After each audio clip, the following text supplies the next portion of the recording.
PR Connections Radio presents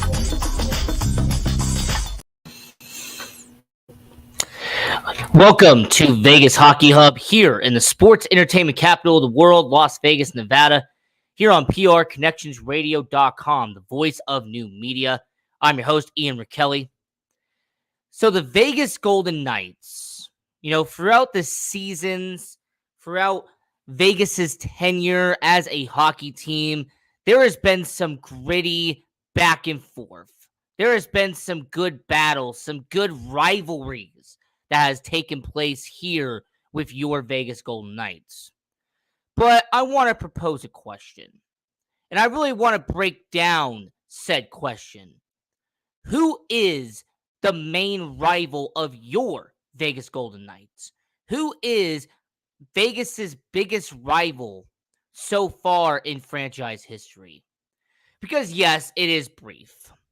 Yes, it's only been a few seasons, I'm aware of it. However, when you go through playoff situations and you look at regular season play, and you also compare the fights and fisticuffs and brawls and all the back and forth that has taken place over the last couple of seasons, I think I can kind of narrow this down.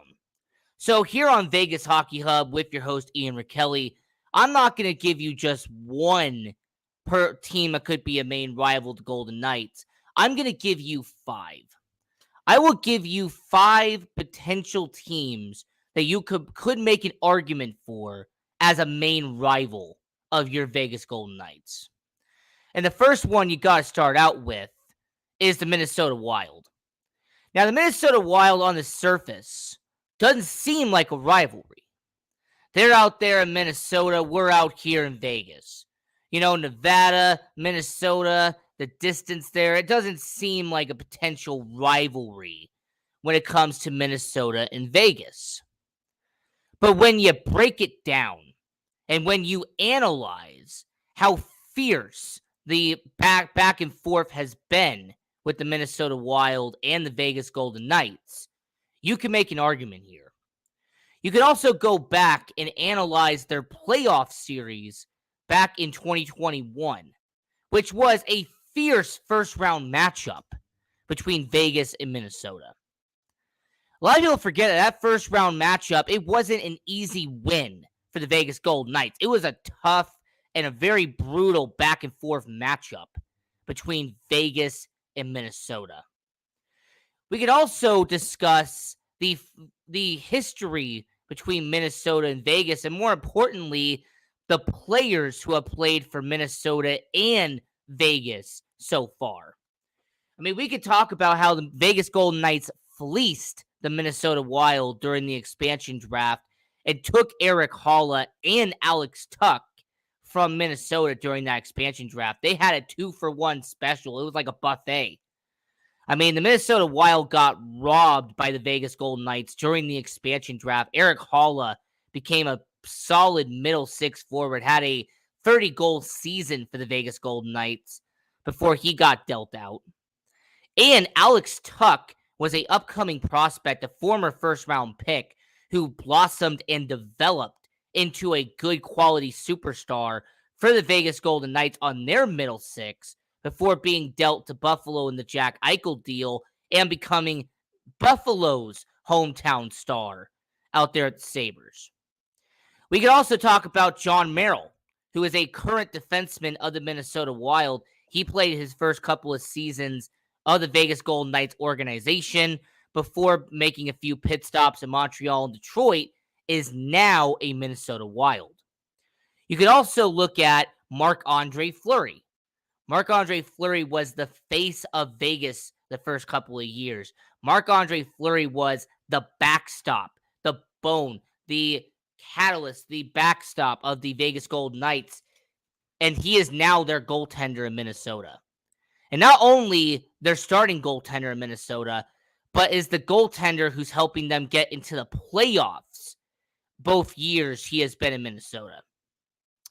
Let's also not discount Ryan Reaves as well.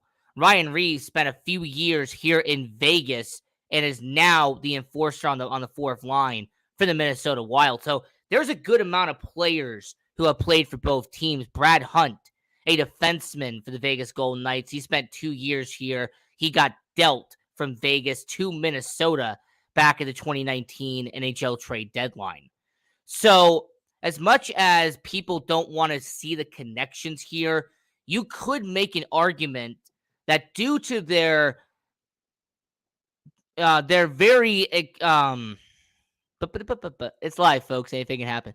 But due to the Minnesota Wild having that intense playoff series back in 2021, the amount of players who have played for both teams, and the pure physicality that both teams have when they take on each other. I mean, just let's have an example. When the Minnesota Wild and Vegas Golden Knights have taken on each other in the recent season, there has been some brutal hits. There's been some shoving. There's been some back and forth, some trash talking between the Minnesota Wild and Vegas Golden Knights. Ironically, Foligno, Reeves, there's been some good back and forth. Haig, for example, he had some trash talk. So you really saw that there was some good back and forth between Vegas and Minnesota. So to really start this out, you got to put Minnesota on here just because of all the connections that Minnesota and Vegas have together. Now, next on this has to be the Colorado Avalanche. And once again, on the surface, Colorado and Vegas, they shouldn't have anything in common. The Colorado Avalanche are in the Central Division.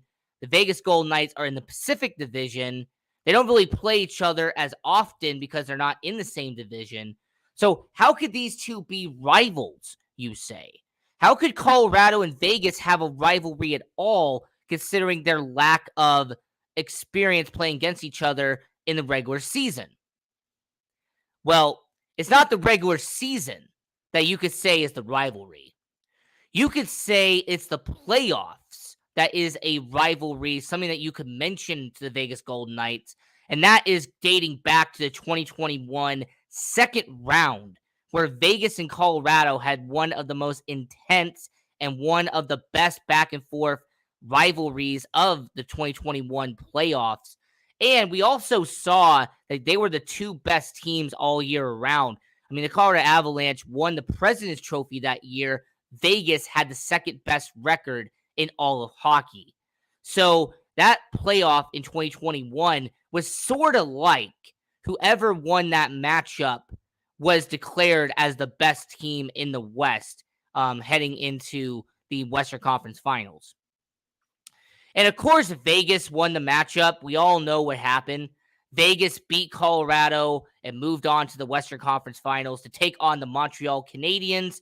Unfortunately, they didn't beat Montreal in the Western Conference Finals, and it set up a Montreal and Tampa Bay Stanley Cup final.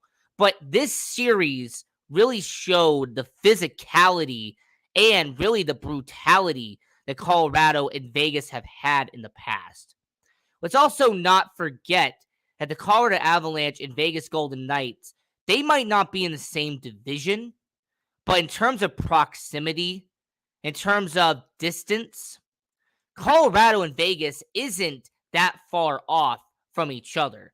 If you're a Vegas Golden Knights fan, you want to go to the Ball Arena in Denver, you theoretically could. Just like if you're a Colorado Avalanche fan, you want to come down to T-Mobile Arena and watch the Vegas Golden Knights, you can. It's not that far. So the proximity isn't that bad. There's been some good back and forth in the playoffs. And more importantly, these two teams over the last 4 or 5 years have been the flagship, have been the two best teams in the West consistently over the last couple of years. So when you factor that in and a chance of a potential playoff series, depending on what happens and what scenarios fall down, you could very well see this rivalry pick up again when they face off in the playoffs in a potential Western Conference Finals. So the Colorado Avalanche, I will put at 4, just like with Minnesota at 5. Yes, there's some connections. Yes, there are some former playoff series that did occur with Colorado, just like with Minnesota. And the fact that these are the two best up-and-coming teams in the Western Conference. These have been the two consistent teams in the West. You got to put Colorado on there. It's very similar to this team here, and that happens to be the Los Angeles Kings. I mean, the LA Kings were actually supposed to be the main rival of the Vegas Golden Knights. I mean, if you want to be real, let's take it back almost a decade ago to the Frozen Fury. The Frozen Fury was a preseason matchup that featured the LA Kings. It was a preseason NHL hockey game here in Las Vegas. It took part for about a decade before the Vegas Golden Knights showed up, and the main home team was the LA Kings. Now, I will say from experience of going to these games that the LA Kings fan base was massive at the time. There was a lot of LA Kings fans here in Las Vegas because of distance. The LA Kings were the closest team in terms of proximity to the Vegas Golden Knights. And because of it, it allowed a lot of Las Vegas hockey fans to become Los Angeles Kings fans by default. Them also winning 2 Stanley Cups in 2012 and 2014, around the time Frozen Fury was going on, that kind of helped it too. But that's one aspect of why this could be a rivalry, is the fact that so many fans of the LA Kings were here in Las Vegas. That so many LA Kings fans would come from LA, would come from California, and they would come to Vegas to watch a preseason hockey game against the Dallas Stars, against the Colorado Avalanche, against insert team here like the New York Rangers. Regardless of who the team was, the LA Kings were the home team anytime they played here in Vegas. But how about the action itself? Well, I mean, the LA Kings and Vegas Golden Knights, they consistently, and I mean consistently, get into fights when it comes to NHL games. Regardless if it's regular season, postseason, preseason, you will see the gloves being dropped between the LA Kings and the Vegas Golden Knights. Now, also, the physicality as well. People being put into the boards. You know, you're going to see some fisticuffs flying. You're also going to see some very good trash talking between LA and Vegas as well, and that has been a part of it.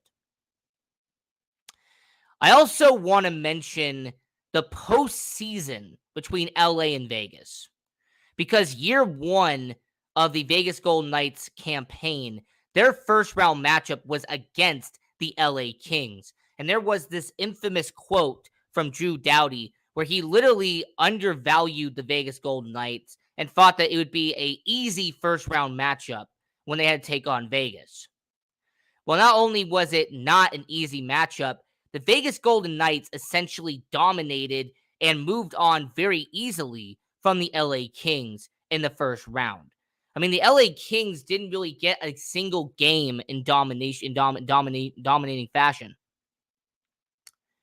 So you had the Vegas Golden Knights beat the LA Kings, just like at 4, they beat the Colorado Avalanche in the 2021 second round, just like they beat the Minnesota Wild in the first round of 2021. So I'm not saying that in order to beat a feat, that means that you're going to be a great team. What I'm saying to everybody here is that when it comes to the Los Angeles Kings, when it comes to this organization, you are seeing 2 of the best teams on the West Coast. And I also got to include one final part, and that is the players who have played for LA and players who have played for Vegas. Now, Brayden McNabb was the expansion pick the LA Kings gave up to the Vegas Golden Knights. Brayden McNabb has not only become a staple, but Brayden McNabb has become one of the most consistent and reliable defensemen the Vegas Golden Knights have ever had. And they got him from the LA Kings. Let's also mention the Alec Martinez trade. Alec Martinez was a veteran defenseman who won 2 Stanley Cups for the LA Kings. Ironically, I have him in that picture right here. Alec Martinez got dealt to the Vegas Golden Knights, and Alec Martinez over the last 3 seasons has become a consistent defenseman and one of the best veterans that Vegas has. I also want to mention the Jonathan Quick trade because that happened during the 2023 NHL trade deadline, and it was a controversial move. The fact that Jonathan Quick, the longtime LA King, became a Vegas Golden Knight after 48 hours. After spending 16 years in an organization, you are now suiting up for the Vegas Golden Knights. You're wearing that gold-plated goalie mask. You're wearing the gold-plated blocker. You're wearing all these pads and gloves and everything. You wearing the gold and silver and all that stuff for the Vegas Golden Knights. Yes, for LA Kings fans, they probably don't like it that much that Jonathan Quick became a Vegas Golden Knight. So that's who I have at number 3. Now, your top 2, I feel, are self-explanatory. And number 2 is the Anaheim Ducks. Now, the Anaheim Ducks, in terms of ruthless aggression, this is the team you have. The Anaheim Ducks always bring physicality anytime the Vegas Golden Knights take on each other. Now, yes, there is no postseason matchup between Anaheim and Vegas. No, there has not been any magical game where you've had some great back and forth action between Vegas and Anaheim. But what you do have is intensity. And what you also have is some very interesting history between Anaheim and Vegas. Now, I'm going to give credit to hockeyfights.com for giving me this information. The Vegas Golden Knights, they're the team they fight the most since being created is the Anaheim Ducks. The Anaheim Ducks, they have had 12 fights as a franchise against the Vegas Golden Knights. That is 12 fights, the most out of any team that the Vegas Golden Knights have had in their franchise history. So you're dropping the gloves. The Anaheim Ducks have been there. Fans dropping the gloves at T-Mobile Arena. I've seen that with Anaheim and Vegas too. There's been viral videos of some pushing and shoving and some arguing and yelling from fans in Anaheim and in Vegas. We are also aware of the fact that Shea Theodore, who you see on the picture right there, came from the Anaheim Ducks during the expansion draft. A young up-and-coming defenseman was a former first-round pick by the Anaheim Ducks and is now a star defenseman for the Vegas Golden Knights. So the Anaheim Ducks make a valid argument, and they do have a case for being the number 1 rival of the Vegas Golden Knights if it didn't have another team involved. If there wasn't a California team with some bitterness here in Vegas, if there wasn't a team that had a playoff defeat that still stings to this day, then Anaheim would be number 1. But obviously, I am talking about the San Jose Sharks, a team that still is a thorn in the side of Vegas. This is a San Jose Sharks team that when they fought in year 1 in the postseason, it had some of the most ruthless back and forth that you saw in the playoffs. When San Jose took on Vegas, you had some of the best, and I mean really some of the best competition that you saw in the NHL playoffs that year. The next year, when they had the 2019 NHL playoffs, that picture says it all. You had the San Jose Sharks overcome a 3-1 deficit, win Game 5. They have a puck go between Marc-Andre Fleury's legs in overtime to win Game 6. And then we had the vital moment. You had the situation with Joe Pavelski, Tomas Hertl, Logan Couture, Timo Meier. They let up 4 goals in 5 minutes, and the San Jose Sharks beat the Vegas Golden Knights and moved on to the Western Conference Finals to take on the St. Louis Blues. That 4 goals in 5 minutes will always sting to a Vegas Golden Knights fan. It doesn't matter how many years go by. It could be 20 years from now. But if you mention a diehard Vegas Golden Knights fan, if you mention this series right here, you're going to get some very nasty comments from said diehard fans. I mean, as a matter of fact, I've talked to certain Golden Knights fans, and they still haven't let that go. They still protest that the Vegas Golden Knights should have been in the second round of the 2019 Western Conference Finals because they actually beat San Jose and they didn't give up a 3-1 lead. There's people who are going to make that argument.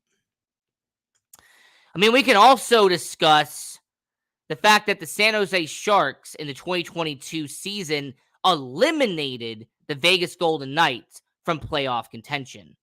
Now, the San Jose Sharks, when they scored that game-winning goal from Logan Couture, that they once again stuck it to Vegas in year 5 and eliminated them from playoff contention with them beating them in an overtime and costing them a playoff series.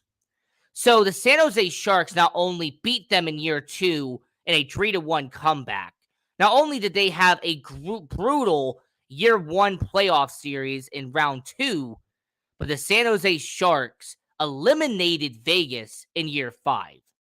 So the San Jose Sharks are always going to be a problem for Vegas. The San Jose Sharks, no matter how bad they are, will always be a team that the Vegas Golden Knights are going to have to look over and say, yes, the San Jose Sharks are our main rival. Now, I want to know from everybody watching around the world, who do you think is the main rival of the Vegas Golden Knights? Here on Vegas Hockey Hub, I have the San Jose Sharks. I have that teal and white as the main rival of your Vegas Golden Knights. Do you think it's Anaheim? Do you think maybe it's LA? Is there a team that I didn't mention on here that could be a rivalry? I mean, some people are going to say Dallas because of them eliminating Vegas in the 2020 playoffs. But I kind of always discount that, not only because it was in a bubble, but you also had that 2020 playoffs. The Dallas Stars, they're not really a main rival outside of that one series. There really hasn't been any connection to Vegas and Dallas outside of that loss in the 2020 Western Conference Finals and or Pete DeBoer becoming their head coach after leaving Vegas. Somebody mentioned a long time ago, what about Montreal? Because of them losing to Montreal in the 2021 Western Conference Finals. Well, that would be an interesting story too. However, because of the Montreal Canadiens being in the Eastern Conference, you're never going to really see them take on Vegas a lot. You know, they have 2 matchups every year. That's how the schedule works. And in those 2 games, outside of the Nick Suzuki trade, the Montreal Canadiens and Vegas Golden Knights don't really have a connection to each other. I had somebody mention the Edmonton Oilers, and yes, as much as Connor McDavid beating Vegas consistently is a trend, there really hasn't been any back and forth experience in the playoffs. There really hasn't been any vicious hits or brawls or anything that's happened between Vegas and Edmonton to classify them as a rivalry either. And the last one that somebody mentioned was the Seattle Kraken. And on face value, if you want to say Seattle and Vegas, because they're the brand new teams, you know, Vegas and Seattle, the 2 newest expansion teams in the NHL, all right, that's fine. You can make the argument. But I think that's where it kind of stops. I've watched the games against Seattle and Vegas, and there hasn't really been any bitterness there. You know, there really hasn't been any physicality, any toughness in those series. I really haven't seen the intensity between Seattle and Vegas. Let's also address the fact that there really isn't any player connections as well between Seattle and Vegas. There really hasn't been any trades. Really hasn't been any free agent signings that have been of note between Seattle and Vegas. So I want to pass this on to everyone watching around the world. Who do you say is the main rival of your Vegas Golden Knights? Let us know on social media at Vegas Hockey Hub. Go and follow, like, and share all of our content. We appreciate that a lot. And also go to prconnectionsradio.com, the voice of new media, to check out everybody's content. We have some fantastic content like Cozy Stone. We've got the Professionals podcast, Crypto and Cash. I got Aunt Shirley as well. I'm a huge fan of Aunt Shirley. And I'm going to give credit to Guy Dawson, the founder of PR Connections Radio. If it wasn't for him letting me be on the show, well, obviously Vegas Hockey Hub would not exist. So appreciate you, Guy. So this was another edition of Vegas Hockey Hub. I'm your host, Ian Rickelli. And until next time, continue watching hockey, to support junior hockey, and go Knights, go.